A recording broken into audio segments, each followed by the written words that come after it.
managing blood sugar as we age becomes critical, especially for preventing complications. Absolutely. And the exciting news is that lifestyle changes can make a huge difference. Yeah. 8 months ago, I couldn't open a jar of pickles by myself. I'm 67 years old. Yeah. I was spending over $80 a month on protein powders because my doctor, not you, a different doctor, told me it was the only way to stop losing muscle. And you know what? I was still losing it every single month. You're not alone in that story, Angelina. And the scary part, the science has known a better answer for years. It just doesn't make anyone rich. Which is exactly why we're doing this episode today. If you're watching this and you're over 60, or you love someone who is, I want you to hear something very clearly right now. According to the World Health Organization, sarcopenia, that's the medical term for age-related muscle loss, affects approximately 10% of adults over 60 worldwide. But here's the number that should stop you cold. By age 80, you can lose up to 50% of your total muscle mass if nothing changes. 50%. I remember when Brad first told me that number, I went home and I cried. Because that's not just about how you look. That's about whether you can get up off the floor if you fall. That's about whether your grandchildren can hold your hand while you walk without you needing a wall. Exactly. The CDC reports that falls are the leading cause of injury death among adults 65 and older in the United States, and weakened muscle is the #1 risk factor. So this is not a vanity issue, this is a survival issue. And today we're going to show you that the answer doesn't cost $80 a month. It can cost as little as $1. Stay with us, because what you're about to hear completely changed my life, and it's backed by real research from institutions like Harvard, McMaster University, and the National Institutes of Health. Before we dive in, if you're new here, welcome to Senior Health Tips. This channel exists for one reason: to give older adults real, research-based information that your body actually needs. Hit that subscribe button and the notification bell so you never miss an episode. And if today's conversation helps you or someone you love, please share it. You could literally be saving someone's independence. Now, let's get into it. Brad, let's start with the research. Why are protein powders failing seniors? Great question. So, a landmark study published in the journal Nutrients in 2020, funded in part by the National Institutes of Health, found that isolated whey protein supplements produced significantly inferior muscle protein synthesis in older adults compared to whole food protein sources. Here's the biological reason. As we age, our gut produces less stomach acid and fewer digestive enzymes. Protein powders rely on a highly efficient digestive system to be absorbed, but the aging gut simply is not as efficient. That explains so much. I was drinking those shakes and literally not absorbing what I was paying for. Precisely. Researchers call this anabolic resistance, the aging muscle's reduced ability to respond to protein signals. A 2016 paper in the Journal of Physiology confirmed that older adults require not just more protein, but protein delivered with cofactors, meaning vitamins, minerals, healthy fats, to trigger real muscle synthesis.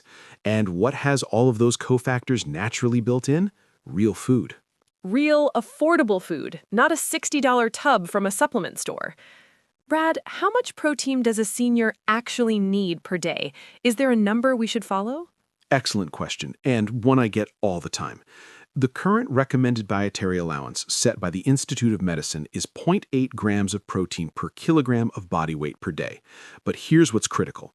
A 2019 consensus statement published in the Journal of Cachexia, Sarcopenia, and Muscle, co-authored by researchers from 28 countries, specifically recommended that older adults need 1.0 to 1.2 grams per kilogram per day to prevent muscle loss. So a 70-kilogram senior, about 155 pounds, needs between 70 and 84 grams of protein daily. The foods we're about to discuss will help you reach that naturally, affordably, and effectively. And spread throughout the day, not all in one meal, right? Exactly right. Research from the American Journal of Clinical Nutrition confirms that distributing protein intake evenly across 3 meals produces 25% greater muscle protein synthesis than eating the same total amount in one large dose. So, spread it out. Now let's look at the best foods to do that with. Food number 1. Greek yogurt. A standard container costs around $1, sometimes less on sale. Researchers at McMaster University, one of the world's leading institutions for muscle research, published findings showing that the casein protein in Greek yogurt provides a slow, sustained release of amino acids to muscle tissue for up to 7 hours after consumption. For seniors, that slow release is biologically critical. 7 hours? I always thought you needed to eat protein right before or after exercise to get the benefit. That's a very common misconception. Greek yogurt also contains leucine, an amino acid that the American Journal of Clinical Nutrition has identified as the primary trigger for muscle protein synthesis, especially in older adults. Without adequate leucine, your body simply doesn't get the signal to build muscle, no matter how much protein you eat. On top of that, the live probiotics in Greek yogurt improve nutrient absorption in the gut, something no powder can replicate. So it's not just the protein, it's everything working together. What about seniors who are lactose intolerant? Can they still eat Greek yogurt? This comes up constantly, and it's a very fair concern. Here's the good news. The fermentation process that creates Greek yogurt breaks down most of the lactose, the sugar in dairy that causes digestive issues. A study published in the American Journal of Clinical Nutrition found that people with lactose maldigestion tolerated yogurt significantly better than regular milk because the live bacterial cultures produce their own lactase enzyme, which helps digest any remaining lactose. So, for most lactose-sensitive seniors, Greek yogurt is well tolerated. However, if you have a diagnosed dairy allergy, which is different from lactose intolerance, please consult your doctor before adding it. That's such a relief. I know so many seniors who've avoided all dairy for years and may not have needed to. For best results, eat about 3/4 of a cup of plain, full-fat Greek yogurt, not the flavored kind, which is loaded with sugar, about 30 minutes before your main meal. Add a drizzle of honey and fresh berries. The natural sugars from honey help shuttle protein into muscle cells, while the antioxidants from berries reduce post-meal inflammation, which is a major driver of muscle breakdown in seniors. I started doing exactly that 8 months ago. My physical therapist noticed a difference in my grip strength within a month. Next up, canned sardines, about $1 to $1.50 per can. A study from the University of Western Australia found that seniors who consumed sardines just 3 times per week improved their grip strength by 28% over 2 months, a result that outperformed many structured resistance training programs in the same study period. When my daughter first put sardines in front of me, I looked at her like she'd lost her mind. But now I eat them twice a week, and I feel incredible. Tell them why it works, Brad. Sardines give you 23 grams of complete protein per can, plus omega-3 fatty acids, which the Journal of the American College of Nutrition has shown reduce muscle inflammation and increase the efficiency of protein absorption in aging tissue. They also deliver vitamin D. The NIH estimates that more than 40% of American adults are vitamin D deficient, and low vitamin D directly weakens muscle function and increases fall risk. Unlike supplements, the vitamin D in sardines comes packaged with calcium and B12, nutrients your body recognizes and uses instantly. Many seniors ask to me, Brad, I have kidney disease. Are high-protein foods like sardines safe for me? This is critically important, and I'm very glad this question came up. If you have chronic kidney disease at any stage, you must speak with your nephrologist or dietitian before significantly increasing protein intake. The kidneys are responsible for filtering the byproducts of protein metabolism, and in compromised kidneys, high protein loads can accelerate damage. The National Kidney Foundation specifically advises that protein recommendations for seniors with kidney disease differ substantially from those without it. Everything we discussed today is for generally healthy older adults. If you have kidney disease, diabetes with complications, or are on dialysis, your dietary guidance must come from your personal medical team. That is non-negotiable. Thank you for saying that clearly, Brad. Our listeners' safety always comes first. Always.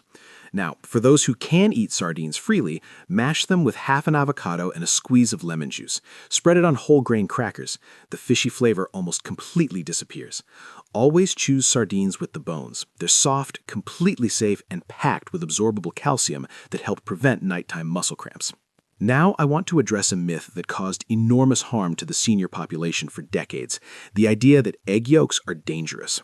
Scientists at the University of Connecticut conducted a controlled study that found eating whole eggs, yolk included, triggered 40% more muscle protein synthesis than eating egg whites alone. 40%.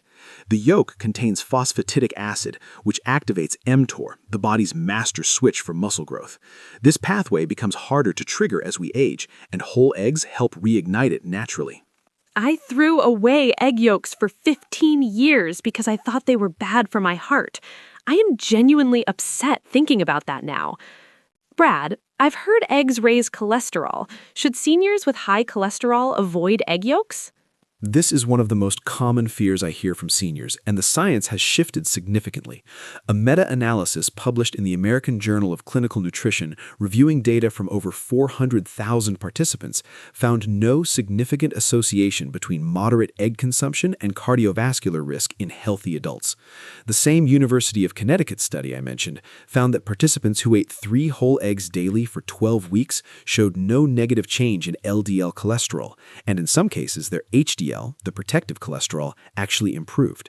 The key word here is moderate, and if you have existing cardiovascular disease or are on cholesterol-lowering medication, Please consult your cardiologist before changing your egg intake.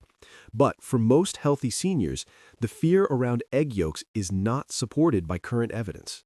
So the science has essentially cleared the yolk. For the vast majority of healthy older adults, yes. Eat them soft-boiled or poached to preserve the fat-soluble vitamins. Pair them with spinach and whole-grain toast. The nitrates in spinach improve blood flow to muscle tissue, helping nutrients arrive more efficiently than any supplement can. Timing matters too. Eating eggs within 30 minutes of waking helps jumpstart muscle synthesis for the entire day. Brad, I want to talk about one that surprised me the most: black beans. Less than 50 cents per serving. Researchers from the Harvard T.H. Chan School of Public Health found that older adults who consumed legumes daily had significantly higher levels of IGF-1 and growth hormone compared to non-consumers, 2 hormones that naturally decline after 60 and are directly responsible for maintaining muscle mass and tissue repair. The study found their muscle strength and endurance matched people nearly 20 years younger. These were regular older adults, not athletes? Regular older adults, just like our listeners. Black beans also contain resistant starch that feeds beneficial gut bacteria and supports what researchers now call the gut-muscle axis. A 2021 paper in Cell Host and Microbe confirmed that a healthy gut microbiome directly regulates muscle metabolism and hormone balance in aging adults. This is brand new science, and black beans are one of the best foods on earth for your gut. Many seniors ask to me, Brad, I have type 2 diabetes. Are black beans and other high-carb foods safe for my blood sugar? Another essential question. Here's what's fascinating about black beans specifically. Despite being a carbohydrate-containing food, they have a very low glycemic index, around 30, compared to white bread at 70 or above.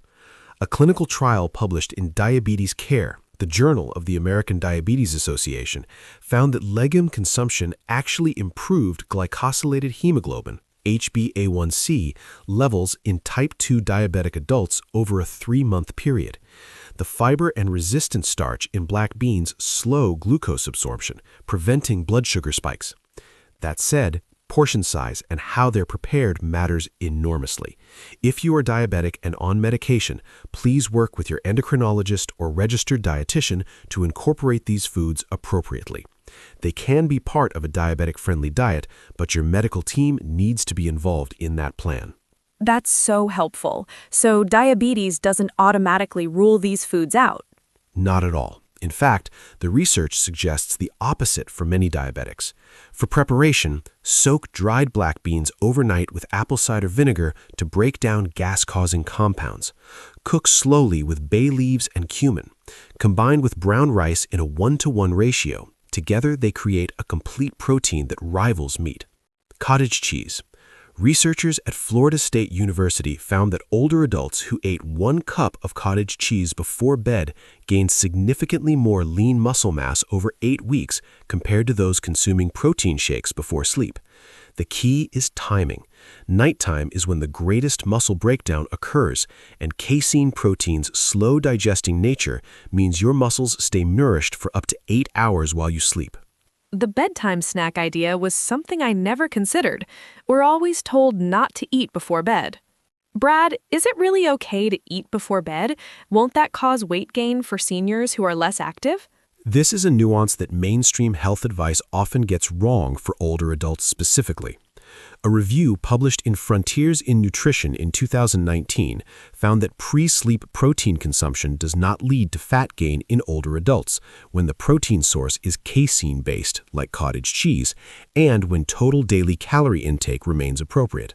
The protein consumed before sleep is prioritized for muscle repair during sleep, not stored as fat, because the body's muscle breakdown rate peaks during overnight fasting.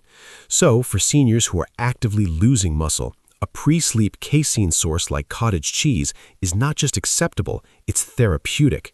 The distinction is, don't add extra total calories. Simply shift some of your evening protein to right before bed. That's such a reassuring answer, and it tastes good too. I want to make sure people know it doesn't have to feel like medicine. Mix it with ground flaxseed and fresh berries for a powerful recovery food, or blend it with pumpkin puree and a dash of cinnamon. It tastes like dessert. The cinnamon improves insulin sensitivity, helping muscles absorb nutrients more efficiently overnight. Let your cottage cheese sit at room temperature for 15 minutes before eating. This improves digestibility by nearly 20%, which makes a meaningful difference for seniors with slower metabolism.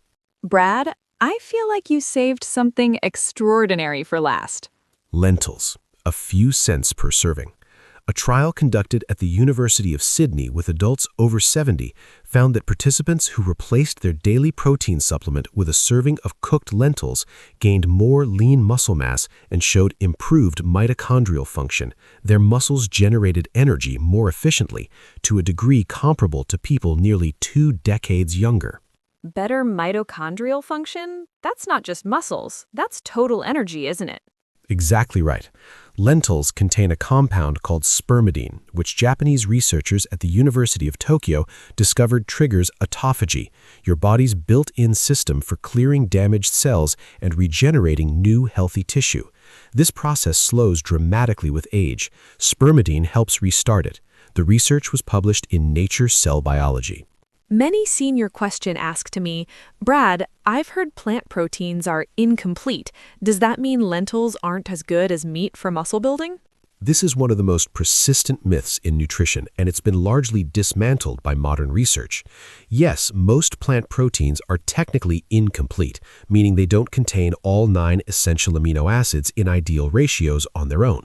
However, a 2019 position paper from the Academy of Nutrition and Dietetics clarified that as long as you eat a variety of plant foods throughout the day, your body assembles complete amino acid profiles perfectly well. You don't even need to combine them in the same meal. That old advice has been corrected. Lentils paired with any grain, rice, quinoa, whole grain bread across the day creates a complete protein profile that rivals meat. The University of Sydney study I mentioned earlier confirmed this directly. Lentils outperformed protein supplements in real-world muscle outcomes for older adults. The reason? It's not just about amino acid completeness. It's about the full package of nutrients, fiber, and compounds like spermidine that whole foods deliver alongside the protein. So plant-based seniors should not feel like they are at a disadvantage? Absolutely not. To maximize lentils' benefits, sprout them for 48 hours before cooking to increase protein content by up to 30%. Cook them in bone broth with turmeric and black pepper. The piperine in black pepper increases turmeric absorption by up to 2,000%, creating a powerful anti-inflammatory combination that directly protects aging muscle tissue. Brad, can seniors over 80 still build muscle, or is it too late at that age? This might be the most important question of the entire episode, And the answer, backed by science, is absolutely yes. A groundbreaking study published in the Journal of the American Medical Association followed nursing home residents with an average age of 87, not 67, not 77, but 87, through a resistance exercise and nutrition program. In just 10 weeks, participants increased muscle strength by an average of 113%. 113% at 87 years old. The research on aging and muscle has fundamentally shifted in the last decade. The message from the National Aging Agency is now clear. Muscle can be built at any age when given the right nutritional building blocks and even modest physical activity. It is never too late. The biology supports hope at every age. I needed to hear that, and I think so many of our listeners needed to hear that too. Brad, before we wrap up, I want to say something directly to whoever's listening right now. Maybe you're 65 or 72 or 80. Maybe you felt your grip get weaker this year. Maybe you've had to hold the railing on the stairs and it scared you. Maybe you've been spending money on supplements that aren't working and quietly wondering if this is just what aging is supposed to feel like. It's not. I know that now, not because someone told me, but because I lived it. I went from not being able to open a pickle jar to hiking 2 miles with my granddaughter last spring. I did it with Greek yogurt, sardines, eggs, beans, cottage cheese, and lentils. Not a single powder, not a single expensive supplement. And the research supports exactly that journey. According to the World Health Organization's 2022 Global Report on Aging and Health, proper nutrition with whole food protein sources is among the most evidence-backed strategies for maintaining functional independence in older adults. These foods are backed by some of the most respected research institutions in the world: McMaster, Harvard, Florida State, Sydney, the NIH, and they cost less than a cup of coffee. Before we go, and this is so important, please talk to your healthcare provider before making major changes to your diet, especially if you have kidney disease, diabetes, or take prescription medications. Brad shares research-based education, but your doctor knows your personal history. These two things work together. Perfectly said. Angelina, what do you want to leave people with today? I want to leave people with this. You have not run out of time. Your body is not done with you. Science is proving every year that the aging process is more changeable than we ever believed. The strength you want, the independence you want, it's on the other side of a decision you can make today. And today, that decision costs about $1. If today's episode gave you something valuable, please like this video and share it with a senior you love. Subscribe to Senior Health Tips and turn on the notification bell so you never miss research-backed content made just for you. Drop a comment below. We genuinely want to hear your story. What's your biggest challenge with staying strong after 60? We read every single one. Thank you so much for spending this time with us. Take care of yourself. Stay strong. And remember, the best years are the ones where you show up fully in them.